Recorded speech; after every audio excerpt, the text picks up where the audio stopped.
primero que nada mencionar, yo sé que igual la hora más tarde va a estar, si mal no recuerdo, va a estar hablando una compañera, pero el pasado viernes tuvo lugar la marcha del 8 de marzo y fue bastante multitudinaria. A pesar de todo esto, quería mencionarlo más que nada porque el hecho de que a pesar de todas las advertencias, amenazas y demás que se virtieron desde distintos lugares de funcionarios, ¿no? El propio Adorni y demás, la verdad que la marcha de las compañeras, la marcha del 8 de marzo fue bastante multitudinaria, no solo aquí sino en todo el país, y de la misma manera que fue multitudinaria ha pasado en general para todos los medios absolutamente desapercibida. Obviamente eso es un hecho político y voluntariamente hecho, ¿no? Prácticamente no se vio en los medios reflejado de ninguna manera. Ocasionalmente algún medio, qué sé yo, puede ser Página 12, puede ser C5N, digamos los canales que históricamente suelen ser las digas entre comillas más progres. Por fuera de eso, para el resto de medios en general no pasó nada el 8 de marzo aquí, así que bueno, es interesante mencionarlo, porque bueno, es relevante.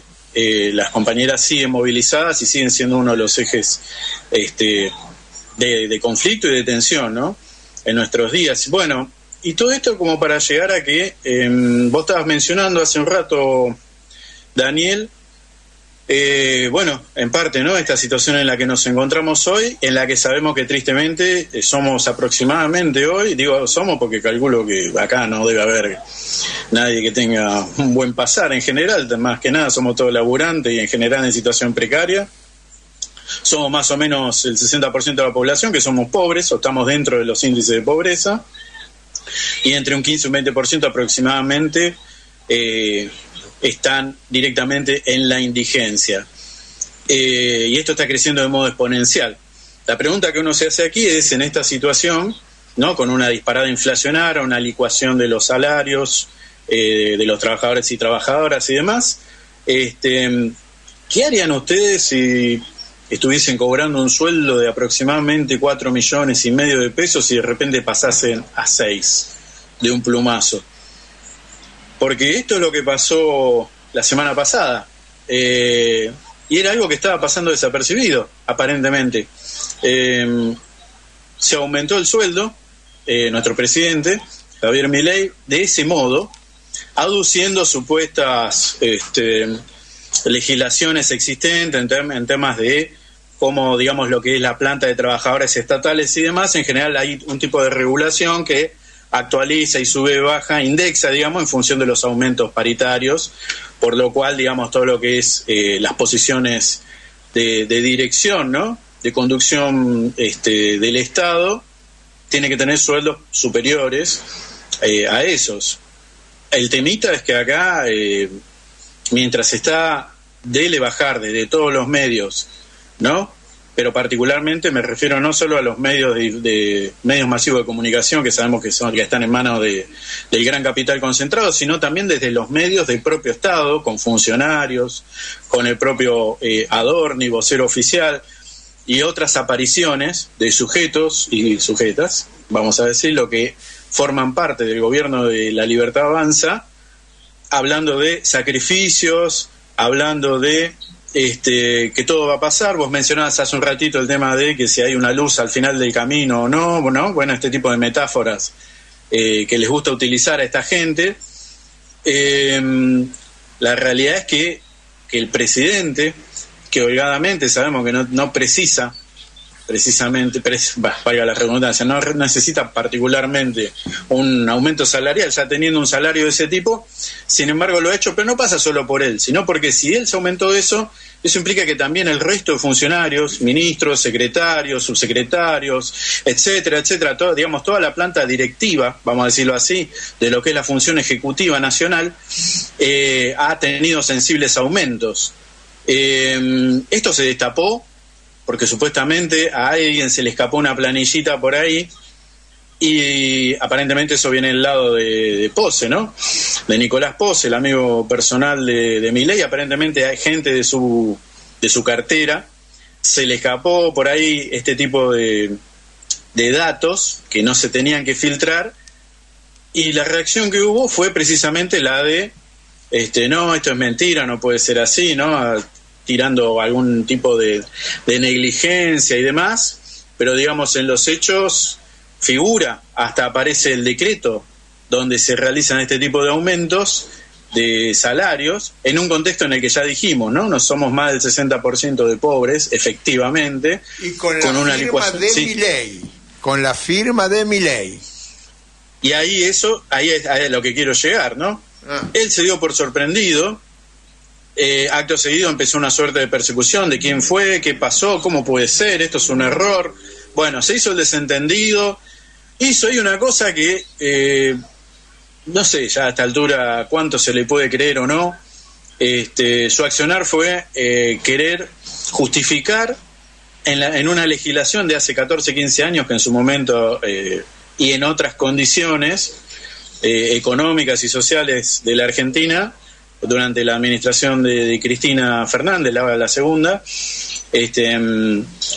había salido un decreto donde se hacía este tipo de ajustes en otro contexto, donde había aumentos, donde había paritarias, aumentos negociados que más o menos iban en general parecidos a la inflación. Bueno, salió a justificarse con eso y ahí es donde uno se queda preguntando, ¿no? Que cuánto de esto es entre oportunista, conveniencia y improvisación. Improvisación, vamos a hablar bien, porque fue como un latigazo de emergencia salir a dispararle esto a Cristina, y Cristina, que no estaba invitada al baile, devolvió diciéndole, ¿cómo puede ser que me revoleen esto a mí? El que firmó es usted, señor.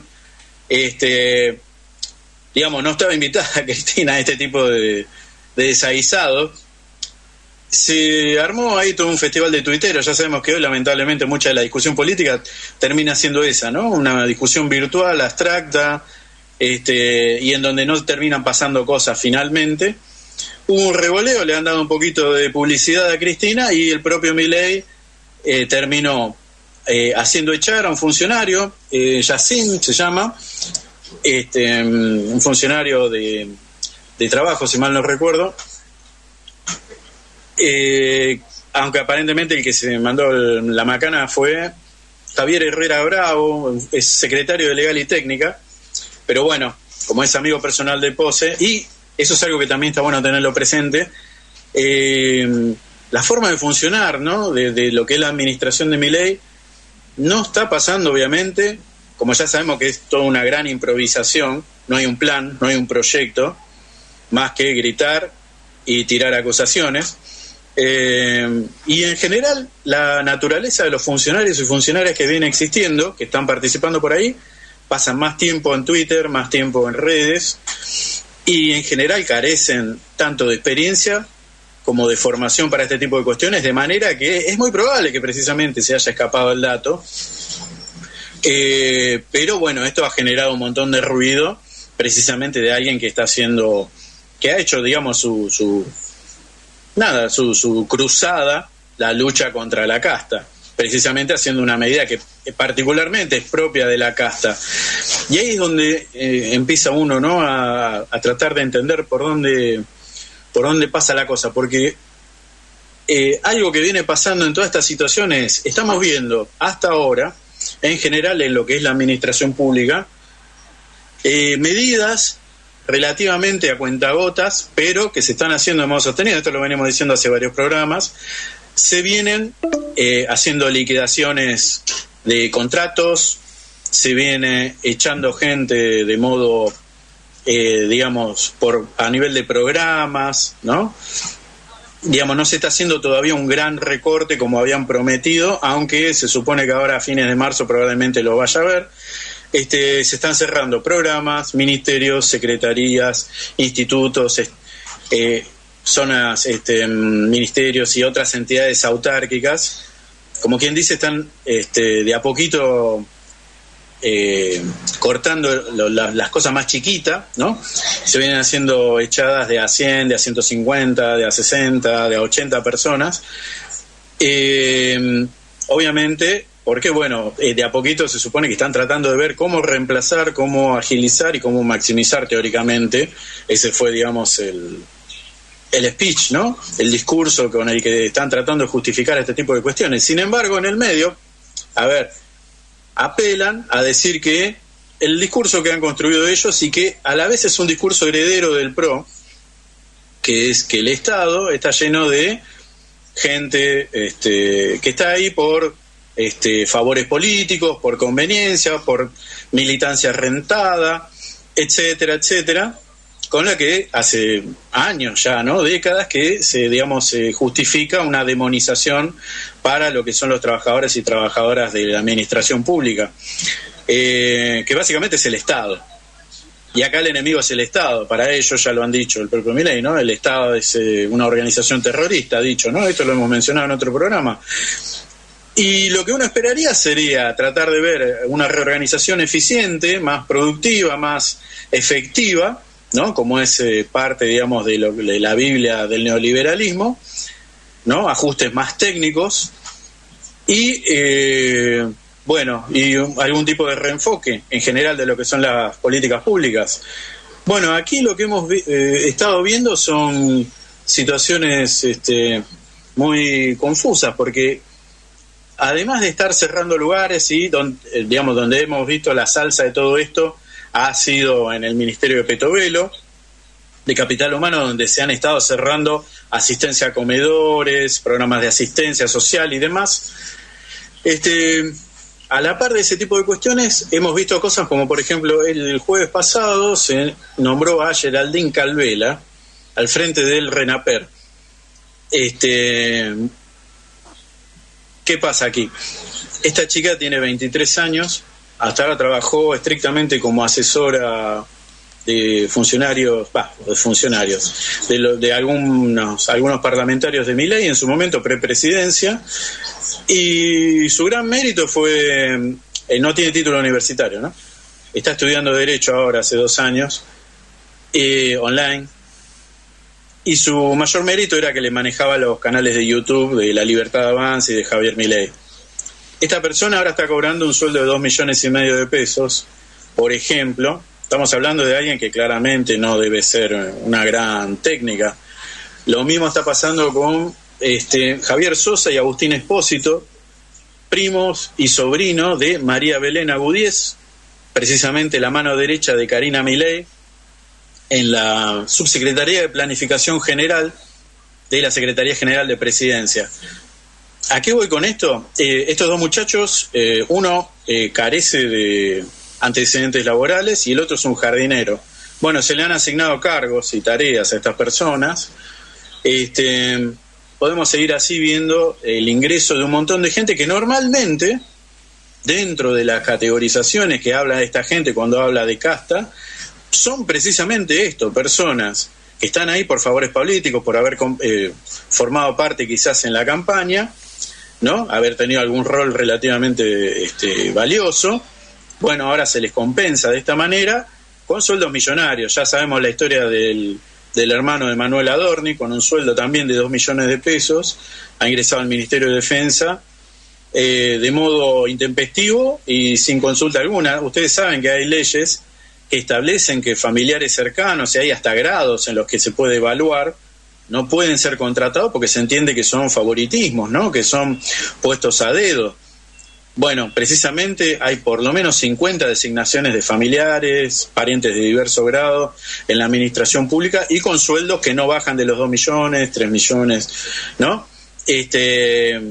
A la altura casi de un ministro. Entonces ahí es donde uno se queda pensando y ve esto, yo lo digo nomás como para pensarlo, porque ahí es donde uno se pregunta cuál es la diferencia entre estos muchachos y lo que fue la experiencia previa del PRO. Sabemos que se dan la mano y a la vez se odian. Algo que se vio durante la gestión del PRO, para quienes trabajamos, yo trabajo en la administración pública precisamente, y entonces uno lamentablemente ve este tipo de cosas. El gran problema que hubo en aquel momento era que carecían de personal técnico y capacitado para ingresar al Estado y ocupar estas posiciones, ¿no? Ministeriales, de secretarías, entes autárquicos, etcétera, etcétera. ¿Qué se hizo en aquel momento? Se justificó una quintuplicación de los salarios en función ejecutiva, porque se decía que era la única manera de lograr que personas que estaban en el ámbito privado, o sea, las empresas, funcionarios de empresas, se sientan tentados a ingresar al Estado. En aquel momento se hizo así, entraron por lo menos más de 300 personas en esa clave, del sector empresarial directo, pasaron por la administración pública, y lo más interesante es que muchas de ellas se sirvieron del Estado, no solo para beneficio personal, ¿no?, a través de sueldos, dádivas, etcétera, sino que también muchos se han llevado datos que les han servido después para su retorno, porque se entendía que era una aventura la del PRO en el Estado, para conocer el Estado, valga la redundancia, el Estado, la situación de algunos aspectos, para después, cuando volvés al sector privado, bueno, obviamente hay un salto cualitativo en tus conocimientos y en tus capacidades. El ejemplo más claro fue Aranguren, que venía de Shell, que pasó a ser el ministro de Energía y que cuando dejó la función ejecutiva puso su propio estudio y se llevó muchísimos datos, ¿no?, de YPF, de lo que es gases, de valores, de lo que tiene la Argentina, y que él hoy obviamente lo sigue seguramente utilizando, porque tiene ahora una asesoría técnica, particularmente en hidrocarburos y demás. Ahora, ¿cuál es la diferencia con estos muchachos? En aquel momento ingresó toda esta gente con formación, digamos, ¿no?, profesionales que venían del sector privado, y le dieron una entidad, si se quiere, un cierto perfil empresarial, buscó ser así el gobierno de Macri, por lo menos durante los 2 primeros años, porque obviamente cuando eso empezó a patinar, mucha de esta gente directamente se bajó, y aparte cuando empezó el tema del endeudamiento, los grandes planes estratégicos de a poquito desaparecieron. En cambio acá, me parece que radica la diferencia con lo que estamos viendo con el gobierno actual. El gobierno actual no está formado precisamente por lo que normalmente es el PRO, que es empresarios liberales y gente formada precisamente en ámbitos privados, educativos y también en la función privada, que buscan obviamente servirse del Estado para sus propios grupos, sectores, emprendimientos, etcétera. El caso de La Libertad Avanza, en realidad es más bien, uno no ve ahí empresarios, grandes grupos, digamos, que formen, ¿no? No me refiero a que financien, sino que, digamos, que sean, por así decirlo, militantes. Los militantes libertarios ya los hemos visto y son básicamente gente que realmente, evidentemente, cree en estas ideas, pero no tienen, diríamos, una estirpe, ¿no? No tiene ahí una prosapia, ¿no? Un origen empresarial o de familia patricia o de un doble apellido, ¿no? En general acá estamos hablando de gente que quiere ser, ¿no? Adorni es vecino de acá donde vivo yo, de Parque Chacabuco, y es gente que tiene ínfulas de querer ascender socialmente, nada más, ¿no? No viene una familia patricia, el propio Javier Milei no lo es, y en general pasa esto. ¿Pero qué pasa? Yo creo que el sector empresarial y estos sectores de la política, como lo que son el PRO, Cambiemos y demás, ven en esto la posibilidad de, los vamos a ayudar, los bancamos, hagan esta experiencia. Nosotros lo escuchaba el otro día hablar a Melconian sobre esto, y él decía, sí, se están cometiendo muchos errores, pero digamos la línea general vamos con esto. A los empresarios, si bien no les simpatiza, no le cae bien, le viene bárbaro toda esta tanda de echadas, de retiros, de disolución de espacios, ¿no?, de entes y demás que son de control. Sí. ¿Ibas a decir algo? No, perdón, pensé que ibas a aportar algo. Bueno, nada, solamente mencionar esto. Viene siendo esto claramente una estafa abiertamente. Se está llenando de a poquito el Estado de gente que precisamente va a ser la nueva casta. Y esta gente no tiene ningún costo, no teme pagar precisamente ningún costo, y lo más preocupante es esto, que no evalúan consecuencias sociales de acá más allá de una semana. Y ahí volvemos un poco con lo que decías vos al principio y cerramos ahí si querés. Es momento que nos empecemos a plantear realmente cuáles son nuestras capacidades, ¿no? Tenemos que empezar a volver a empoderarnos y a darnos cuenta de que si nos plantamos, este tipo de cosas no pasan, no deberían pasar. Que te pueda estar contratando a tu prima o a tu hermana, ¿no?, mientras estás dejando a 200, 300 personas en la calle, sin que te importe más que nada, ¿no? No te importa absolutamente nada, es precisamente porque saben que no tienen un costo que pagar, que nadie les va a hacer nada, que el Poder Judicial no va a mover un dedo. La gente solo, digamos, esta gente solo entiende en la medida que nos empecemos a plantear, a movilizar y a actuar en serio. El momento que nos podemos organizar, comprometer y empezar a organizar realmente una huelga general para empezar, yo creo que ahí a estos tipos se le van a empezar a calmar un poco los humos.